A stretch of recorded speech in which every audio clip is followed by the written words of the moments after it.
Hello everyone and God bless. This is Father Michael with a very brief reflection for Living Orthodox.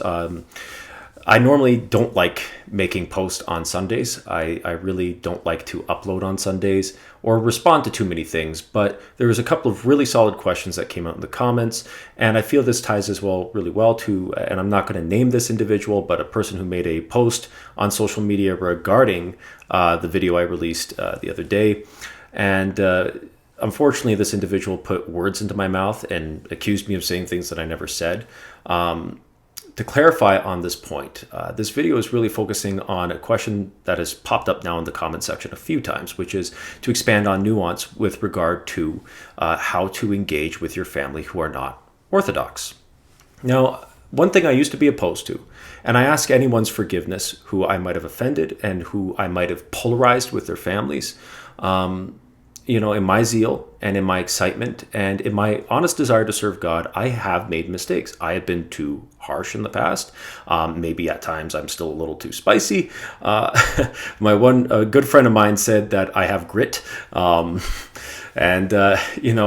not that this isn't something I can't or won't improve on, but, just like the rest of us, I need Christ. I need the church. Priests are human. When it comes to praying with your family members, there are things where we have to, of course, realize that we can't just divide a household. Now, people will take what Christ has said about being a sword and bringing a sword and dividing father against son, mother against daughter, but then they'll completely blow it out of context. And it's kind of ironic because they will apply this in a way that is extremely Protestant. And I'm not saying this as an insult to any Protestants who are curious about Orthodoxy and maybe have clicked on this video. What I mean by the term is Protestant, to be protesting against something that is not really relevant to what is being said in the gospel and using it in a way that unfortunately we have seen many street preachers and other folks online do, with taking out of context Bible quotes that they think approximate what they're trying to say and using it as some form of support for their argument. It's not a good way to go about things, because when you understand contextually what Christ is saying, the great divide that of course happens is the acceptance that God became man, that the incarnate God came upon this earth, and unfortunately, he didn't come to establish a Bible. He came to establish a church, not churches, one church. This individual claimed that I said mysteries exist outside the church. They do not. When you pray the Our Father, for example, at dinner with your Catholic grandmother or uncle or aunt or your mom and dad, this is a prayer given to us from the lips of Jesus Christ himself. There's something called the genetic fallacy, which will take something that is normally good, and just because some person says it that you don't like or that you feel has character flaws or is fundamentally wrong about most things, that ergo means everything that comes out of their mouth is poison and polluted. In the context of human beings, this isn't true. In the context of demons, sure. Completely different ontology there, completely different motive. But in the context of human beings who just don't know any better, because all of us have finite knowledge and capabilities. A lot of us have finite access to different things, whether it's information, whether it's church or other resources. There are things in our lives that might present obstacles, or that just might simply make it harder for us to understand certain things, right? It's like if you try to go and learn a new language, once you're past the age of, 18, it gets substantially harder. You start to become solidified in the way that you think and speak. And it becomes a lot harder to adapt and have new things in there. It's the same when it comes to this. You have to be patient.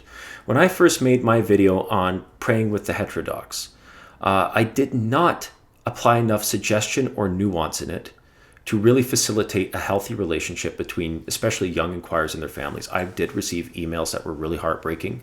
I did receive messages where parents were getting really angry because they said, now my child, I had no problem with them wanting to be Orthodox as long as they were following Christ, but now they won't even come and pray at dinner. And I did have one Protestant father say, we even tried to just say, look, why don't we do the Our Father? And apparently the child just was like, no, I'm not going to do that. You're heterodox. I'm a different religion from you now. I won't pray with you. You have to become Orthodox. what do you think that really accomplished, right? It's like when you get Catholics coming into an Orthodox channel and they just start, just spamming in the comment section, submit to Rome. Or you get the Orthodox going to Catholic comment sections and saying, be Goem Orthodox. That was it's cute. It's, maybe a little funny, a little memey. Nobody really converts from that. The only person who gets any satisfaction is you. And a lot of the time there's this heuristic that comes into mind, and somebody imagines themselves like a Saint Mark of Ephesus or a confessor, a great proclaimer of the faith. And in all reality, you're just an anonymous guy online, putting text into a keyboard and sending it onto a comment section that will eventually maybe even be so full of comments that nobody will see it. That's something to think about, right? On both ends, right? Or then you get the Protestants saying, read scripture, be born again. You need to accept Jesus Christ. We're Orthodox Christians. Present something a little bit more solid to me than that. I don't say that to be pedantic or mean. What I'm trying to point out is that a lot of the time we lack nuance. And I've had an allergic reaction to this word in the way that it's been used at times in the online arena. But the truth of the matter is, life is complex. You might be a kid living at home with mom and dad who are Protestant or Roman Catholic. They might be cool with you converting to Orthodoxy. But then division and strife starts to enter the home. And what do we do, right? What do we do when your cousin's getting married and your parents are, and you're like a 17, 16-year-old boy or girl, and your parents are like, look, you're coming to your cousin Stephanie's wedding. Okay, this is really important. They're getting married. Sure, it's in a church that you're not a part of. Sure, there's things there that you don't believe in. My dean, many other priests that I've spoken to, both within and without of ROCOR, have all said the same thing.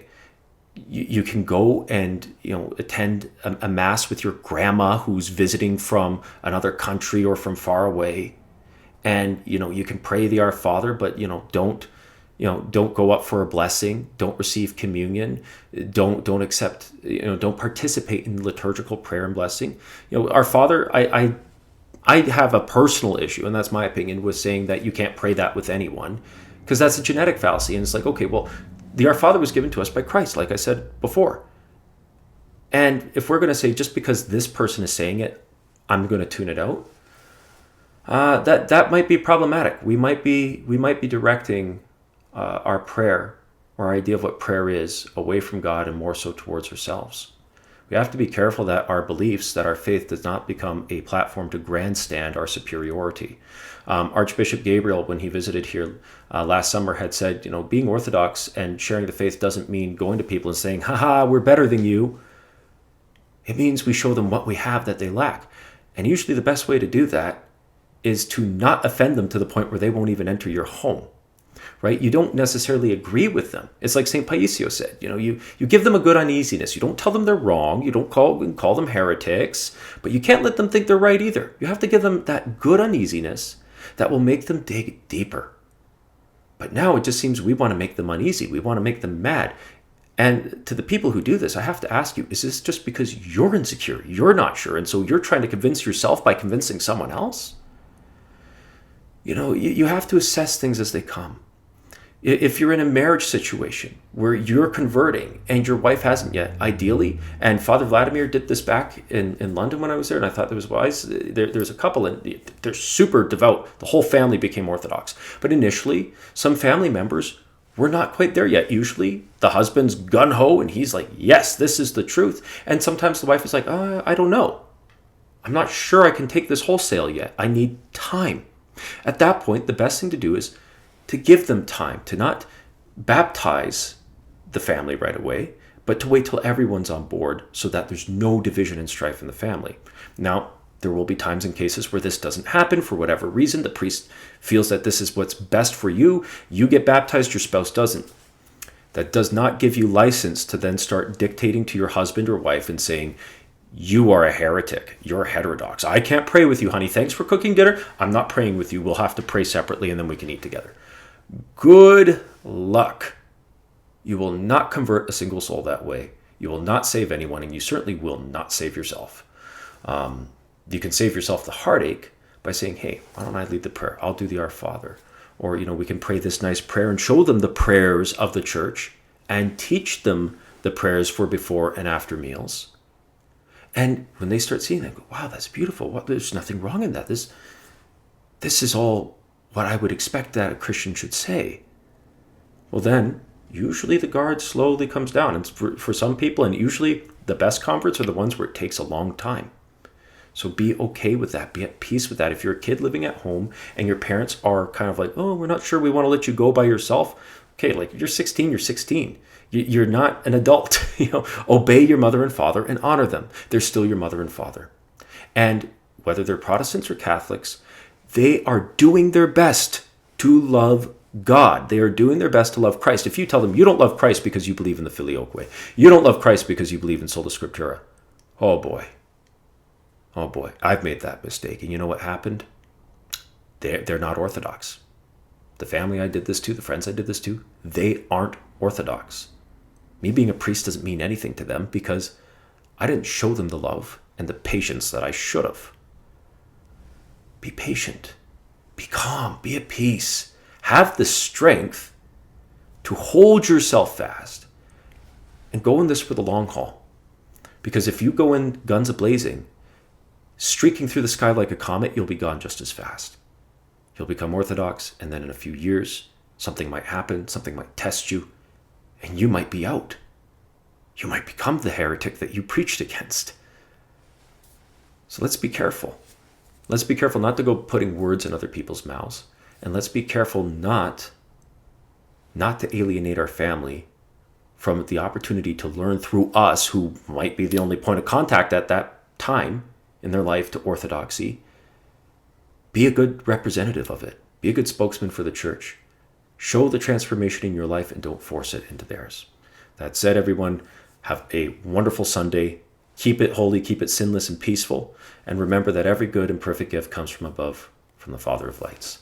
And that there is only one Christ, there is only one church. But you also only have one family. And you also only have one life to repent and get this right.